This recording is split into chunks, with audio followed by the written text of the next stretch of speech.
अब हम करेंगे क्वेश्चन नंबर 6 लेकिन दूसरी मेथड से। उस मेथड का नाम है यूजिंग इक्विवेलेंट मेथड। इससे पहले हमने जो मेथड यूज़ करी थी क्वेश्चन नंबर 6 को सॉल्व करने के लिए, वो मेथड ख़राब नहीं है, वो अच्छी है, लेकिन उसका एक माइनस पॉइंट है। उसका माइनस पॉइंट ये है कि आपको उसमें बैलेंस केमिकल रिएक्शन पता होनी चाहिए। उस मेथड को मोल कॉन्सेप्ट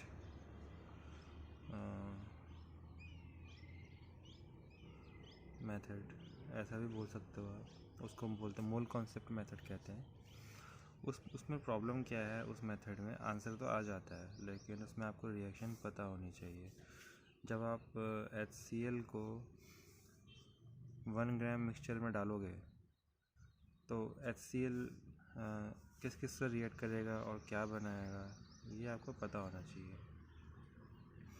HCl रिएक्ट करेगा Na2CO3 के साथ और आपको देगा salt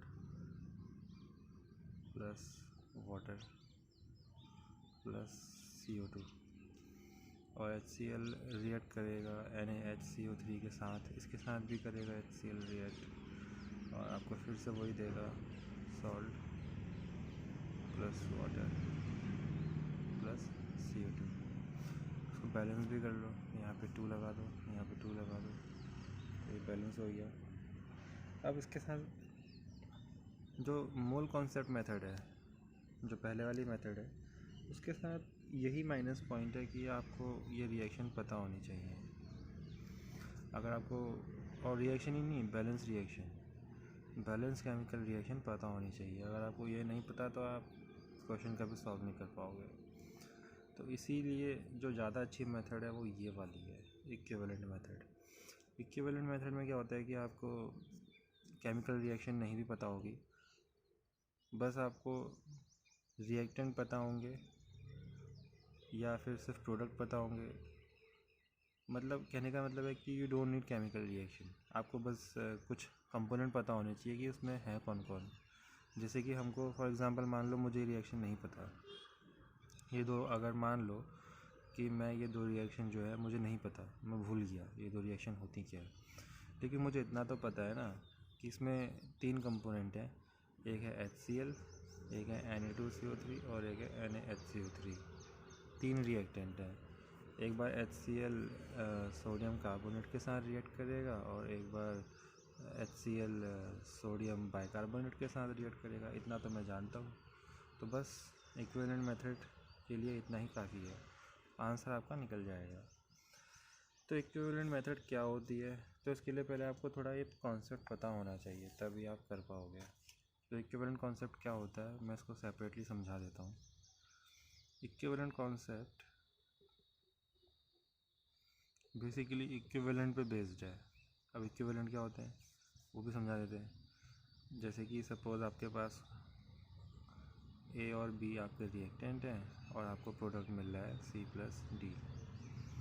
A plus B gives C plus D. वो A और B कुछ भी हो सकता है, C और D कुछ भी हो सकता है, ठीक है। तो मैंने ऐसी जनरल इक्वेशन लिख दी है कैसी। तो इक्विवेलेंट्स जो होते हैं, नंबर ऑफ़ इक्विवेलेंट किसी भी सब्सटेंस के, वो निकलते हैं। किसी भी सब्सटेंस के मोल्स को उसके n फैक्टर से मल्टीप्लाई कर दो। तो किसी भी सब्सटेंस के मोल्स को जब आप उसके n फैक्टर से मल्टीप्लाई करते हो तो आपको उसके इक्विवेलेंट्स मिल जाते हैं। ये तो हो गई पहली बात, नंबर 1। इस फार्मूले से आप किसी भी सब्सटेंस के इक्विवेलेंट्स कैलकुलेट कर सकते हो। दूसरी बात, जब भी केमिकल रिएक्शन होगी तो जितने भी कंपोनेंट हैं, चाहे वो रिएक्टेंट हो या प्रोडक्ट हो, सबके इक्विवेलेंट्स बराबर होंगे। यानी कि इक्विवेलेंट ऑफ A बराबर होगा इक्विवेलेंट ऑफ B बराबर होगा इक्विवेलेंट ऑफ C बराबर होगा इक्विवेलेंट ऑफ D। इस रिएक्शन में 4 कंपोनेंट हैं A B C D, उनके इक्विवेलेंट्स बराबर होंगे। तो हर रिएक्शन में यही होता है। यानी कि A का अगर 1 इक्विवेलेंट है आपके पास, तो A का 1 इक्विवेलेंट B के 1 इक्विवेलेंट से 1 इक्विवेलेंट से रिएक्ट करेगा one equivalent of A will react with one equivalent of B to produce one equivalent of C and one equivalent of D। ये मतलब है। तो जब भी कोई केमिकल रिएक्शन होगी तो जो ए के जितने इक्विवेलेंट्स होंगे रिएक्शन में इन्वॉल्व उतने ही बी के भी इक्विवेलेंट्स होंगे, उतने ही सी के, उतने डी के। यानी कि ए का वन इक्विवेलेंट बी के वन इक्विवेलेंट के साथ रिएक्ट करेगा और सी के वन इक्विवेलेंट देगा और डी के वन इक्विवेलेंट देगा। फॉर एग्ज़ाम्पल मान लो आपके पास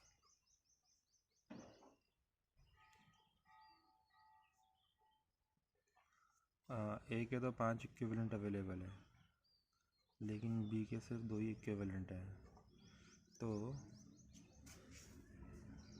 होगा ये कि ए के 2 इक्विवेलेंट रिएक्ट करेंगे बी के 2 इक्विवेलेंट के साथ।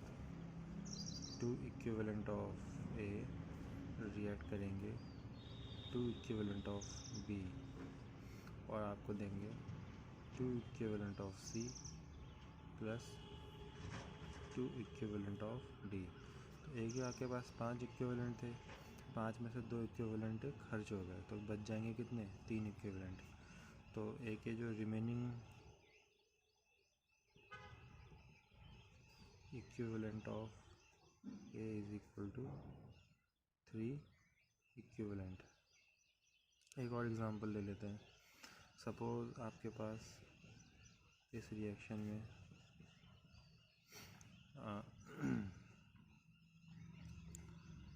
सपोज़ सी आपको इतना पता है कि आपके पास बी के 5 इक्विवेलेंट हैं लेकिन आपके पास जो प्रोडक्ट है तो प्रोडक्ट में सी के सिर्फ 3 इक्विवेलेंट प्रोड्यूस हुए हैं। तो जो सी है उसके 3 इक्विवेलेंट प्रोड्यूस हुए हैं और जो रिएक्टेंट है बी उसके 5 इक्विवेलेंट आपके पास थे। तो इसका एक ही मतलब है कि डी के इक्विवेलेंट भी 3 होंगे और ए के इक्विवेलेंट भी 3 होंगे और ए के 3 इक्विवेलेंट ने बी के 3 इक्विवेलेंट के साथ रिएक्ट किया होगा। 3 equivalent of A will react with 3 equivalent of B and will give 3 equivalent of C plus 3 equivalent of D। तो B के कितने थे आपके पास, 5 इक्विवेलेंट, जिसमें से 3 इक्विवेलेंट रिएक्शन में खर्च हो गए तो बच जाएंगे कितने, 2 equivalent. Remaining equivalent of B is equal to 2 equivalent. तो यही है इक्विवेलेंट कॉन्सेप्ट। पहली चीज़ इक्विवेलेंट निकालना आनी चाहिए। किसी भी सब्सटेंस का इक्विवेलेंट कैसे निकलता है, उसके मोल्स इनटू एन फैक्टर। अगर आपको ए के इक्विवेलेंट निकालने हैं तो ए के इक्विवेलेंट कैसे निकलेंगे, equivalent of A is equal to moles of A into n factor of A. अगर आपको इक्विवेलेंट ऑफ बी निकालने हैं तो moles of B into n factor of B, like this. अगर आपको इक्विवेलेंट्स ऑफ सी कैलकुलेट करने हैं तो मोल्स ऑफ सी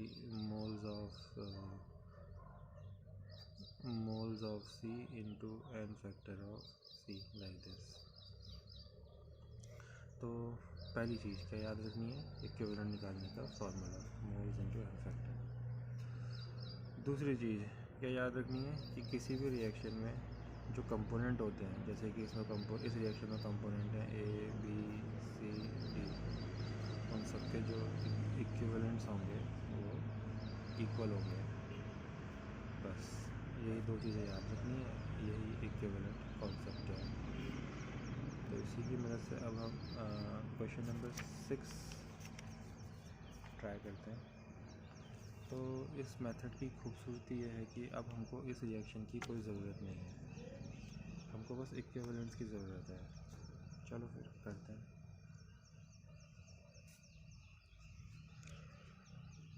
तो आपके पास जो मिक्सचर था वो किसका था, Na2CO3 एंड NaSCO3। तो यहाँ पे एज़ यूजुअल फिर से दोबारा एक टेबल बना लेते हैं। एक है Na2CO3 और एक है NaSCO3।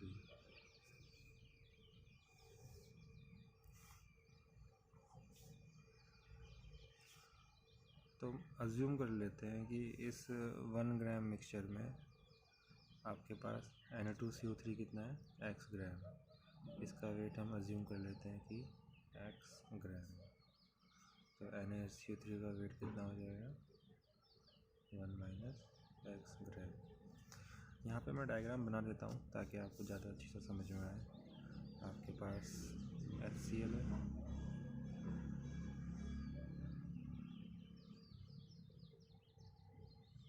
जिसकी मोलैरिटी 0.1 है और हमें इसका वॉल्यूम बताना है इन मिलीलीटर।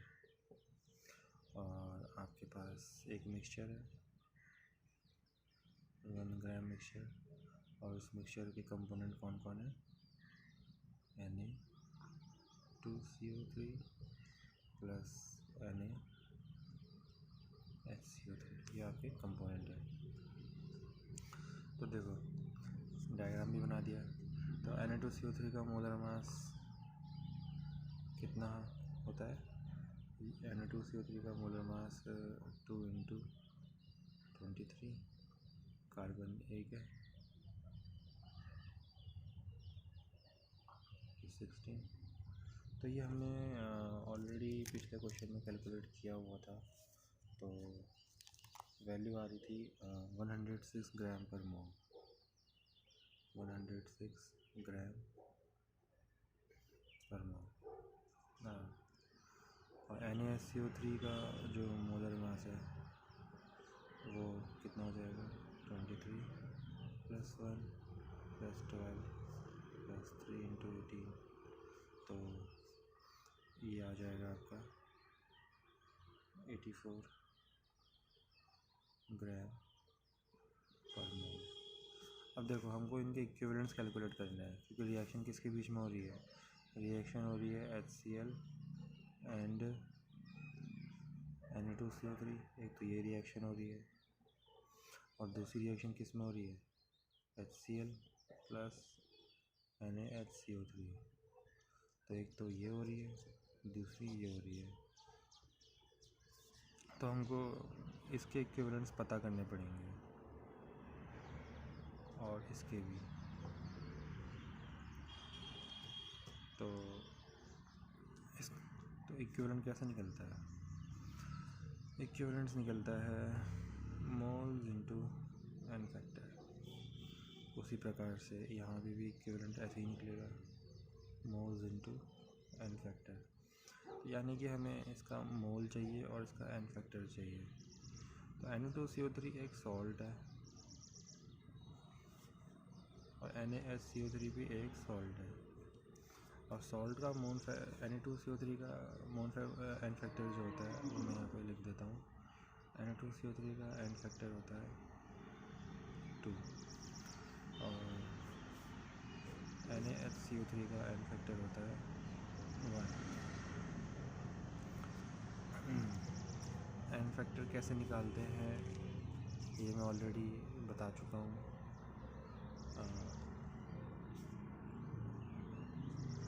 फिर भी थोड़ा आइडिया दे देता हूँ। सॉल्ट में n फैक्टर कैसे निकलता है, सॉल्ट में n फैक्टर निकलता है टोटल पॉजिटिव चार्ज या फिर टोटल नेगेटिव चार्ज। तो Na2CO3 में टोटल पॉजिटिव चार्ज कितना है, +2, क्योंकि एक सोडियम का +1 होता है। तो कितना सोडियम है, 2, तो +2 हो गया। और नेगेटिव चार्ज कौन है, कार्बोनेट आयन CO3। तो कार्बोनेट आयन का चार्ज कितना होता है, -2। तो टोटल पॉजिटिव चार्ज +2 है, टोटल नेगेटिव चार्ज -2 है। तो हम साइन को नहीं देखते, हम सिर्फ मैग्नीट्यूड देखते हैं। तो साइन को इग्नोर कर देते हैं, तो मैग्नीट्यूड तो 2 हो गया ना, चाहे +2 लो या -2 लो, तो वही n फैक्टर हो गया।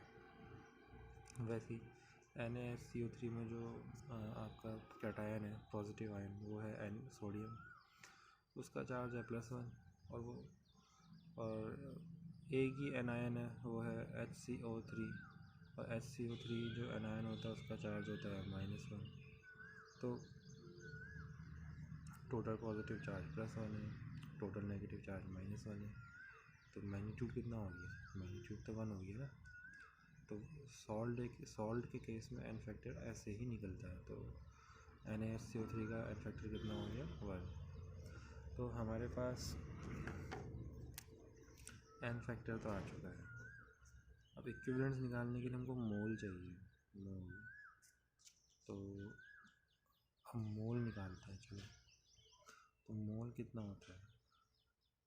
Given weight upon molar mass. तो NO2CO3 का वेट कितना है? x ग्राम, और मोलर मास कितना है? 106। तो इतने मोल तुम्हारे सोडियम कार्बोनेट के हैं। और उसी पर यहाँ सोडियम बाइकार्बोनेट के मोल कितना हो जाएंगे? वेट कितना है?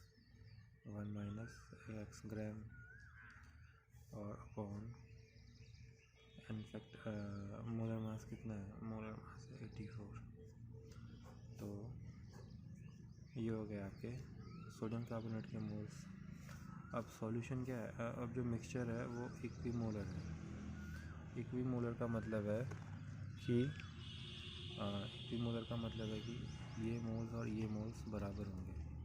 तो x अपॉन 106 बराबर होगा 1 - x अपॉन 84। तो इसको जब आप सॉल्व करोगे तो x की वैल्यू आएगी आपकी 0.5578।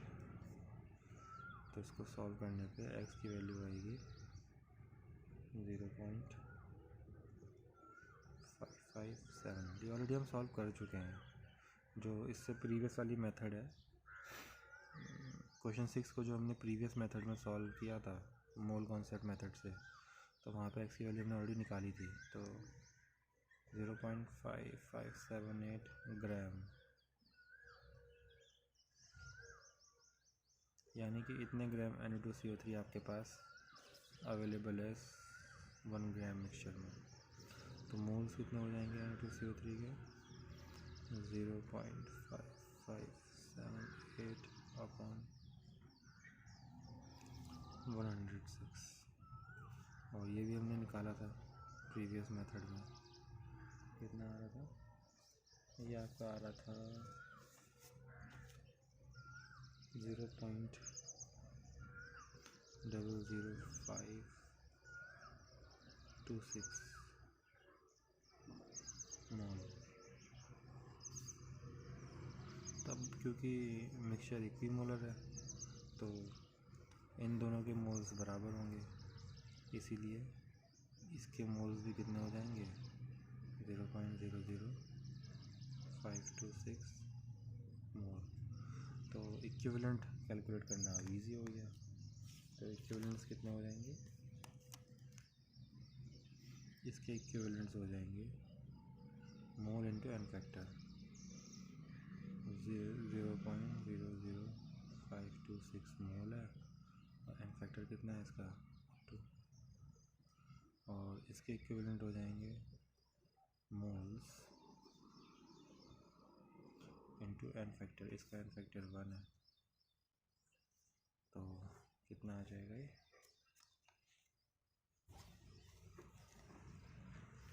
तो ये आ जाएगा आपका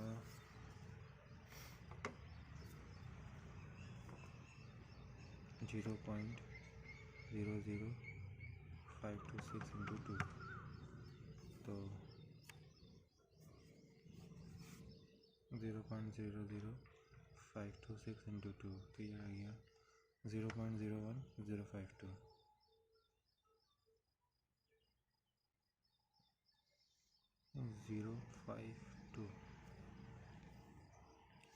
यानी कि सोडियम कार्बोनेट के जो इक्विवेलेंट्स हैं वो आ चुके हैं, और NaSO3 के इक्विवेलेंट्स कितने हो जाएंगे 0.00526।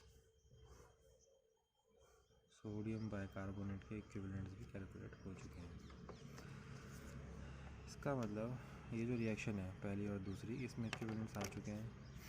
सोडियम कार्बोनेट के कितने इक्विवेलेंट्स हैं 0.01052, और दूसरी रिएक्शन में सोडियम बाइकार्बोनेट के इक्विवेलेंट कितने हैं 0.00526।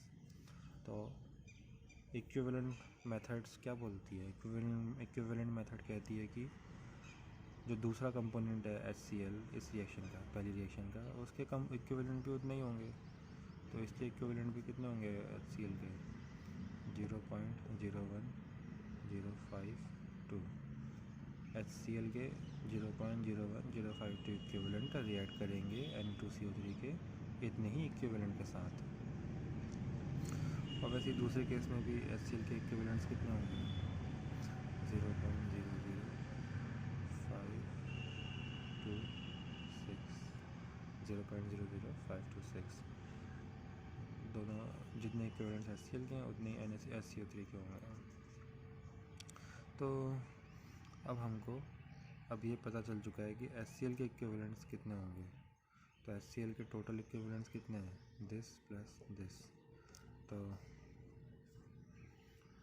इक्विवेलेंट्स ऑफ HCl नीडेड कितने इक्विवेलेंट्स चाहिए हमको HCl के, ये और इसको ऐड कर दो 6 और 2 कितना हो गया 8, 5 और 2 7, 0 और 5 5, 1 0 1 0.0 इतना आ गया। तो इतने इक्विवेलेंट्स आपके पास हैं HCl के।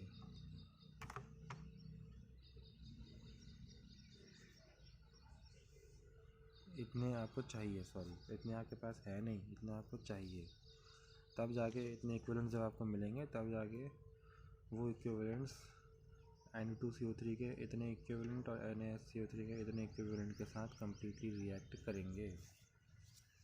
तो आई होप आपको इतना समझ में आ गया होगा। अब देखो हमको क्या निकालना था वॉल्यूम इन ml, तो हम उतना ही वॉल्यूम लेंगे जिसके अंदर इतने इक्विवेलेंट्स HCl के मौजूद होंगे, तो उतना ही वॉल्यूम लेंगे। अब कैसे पता चलेगा, तो देखो यहाँ पे एक छोटा सा मैं कुछ डेरिवेशन कर रहा हूँ या कैलकुलेशन समझ लो। नॉर्मेलिटी को हम लोग कैसे लिखते हैं number of equivalent upon volume in litre, और नॉर्मेलिटी को हम ऐसे भी लिखते हैं normality is equal to molarity into n factor. तो यानी कि equivalent upon volume in litre, यानी कि ये चीज़ और ये चीज़ बराबर होगी, ये भी नॉर्मेलिटी है ये भी नॉर्मेलिटी है, मोलैरिटी इंटू n फैक्टर, यानी कि वॉल्यूम इन लीटर निकालने का फॉर्मूला आ गया। वॉल्यूम इन लीटर कितना हो गया molarity into n factor divided by equivalent. तो हमारे पास HCl का मोलैरिटी हमको पता है, HCl के कितने इक्विवेलेंट चाहिए हमें वो भी हमको पता है, ये इतने इक्विवेलेंट चाहिए। HCl का n फैक्टर अगर मिल जाए तो वो यहाँ पे पुट कर देंगे। तो HCl का n फैक्टर होता है 1। HCl का n फैक्टर होता है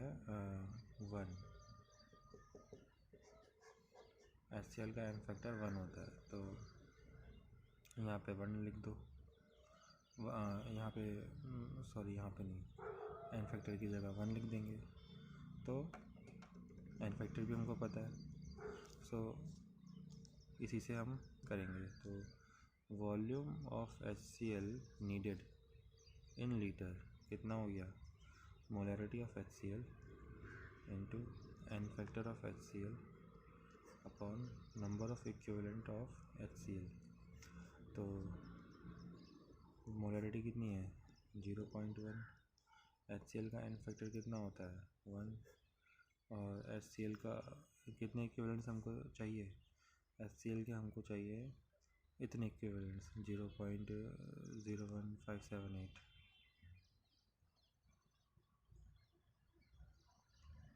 बेटा यहाँ पे कुछ सॉरी ये गलत हो गया, ये एक्सप्रेशन गलत बन गया। वॉल्यूम इन लीटर आएगा, volume in litre is equal to equivalent ऊपर होगा upon molarity into n factor.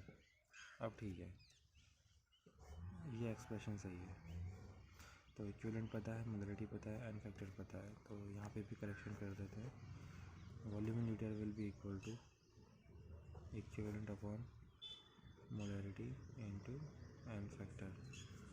तो वॉल्यूम इन लीटर कितना हो जाएगा इस HCl का, इक्विवेलेंट कितने हैं हमारे पास 0.01578 डिवाइड बाई मोलरिटी है 0.1, n फैक्टर है 1।